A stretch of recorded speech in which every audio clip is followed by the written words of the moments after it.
Where do you stand today in lawfare? In lawfare, well, I've taken legal action against Matt Hancock, who was the health secretary at the time of the vaccine rollout.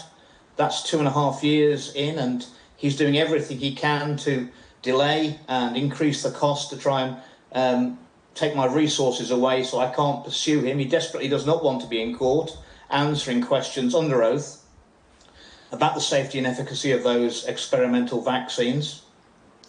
I'm currently in about 3 legal cases, which is the way the establishment seek to attack you. That's what they do to people who go against the narrative. And I will share with you that before I was expelled from the Conservative Party in April 2023, I was told in no uncertain terms that the plan was to cover up the vaccine harms and excess deaths for at least 20 years.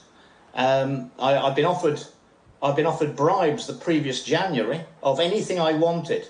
Just tell us what you want, and I refused those. And then I had the threats, and they said to me, if you carry on speaking out, you've got to bear in mind you're taking on the most powerful vested interests in the world, with all the personal risk for you which that will entail. And I went into politics, a very, very wealthy businessman. I was young executive of the UK when I was young in 2000. I had considerable personal wealth. I came out of politics penniless, which is pretty strange because most of my colleagues seem to do quite well out of it. Unbelievable that when you think about it, that this is the price you need to pay for being a good politician, for doing a good job. Well, I actually, once I'd spoken out, I was ostracised.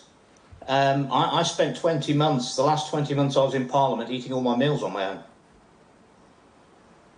Wow. And if you notice, if you go and look at the parliamentary television, what you'll find is that when I gave my speeches about excess deaths, I think I had the first one in the world. It took me 9 months of petitioning the mother of all parliaments to get a debate on excess deaths. And we were having 1,500, 2,000 excess deaths in the UK every week. When, after a pandemic, when you've had excess deaths, there should be a period when you have less than expected deaths, because obviously if the old and the vulnerable had passed earlier than they might have done, you know, despite what James Bond will tell you, you can actually only die once, and if they passed earlier, they couldn't pass in 12 months' time. So, but we'd never had less than expected deaths. After the pandemic, our excess deaths carried on, and it took me 26 attempts. And it wasn't until I sent a documentary I'd made about thalidomide, the thalidomide scandal in the 60s, early 60s, which was withdrawn in 1961 because of the side effects of the thalidomide drug on unborn babies. What I discovered is that it was 1972 before the word thalidomide was allowed to be debated and questioned in my parliament.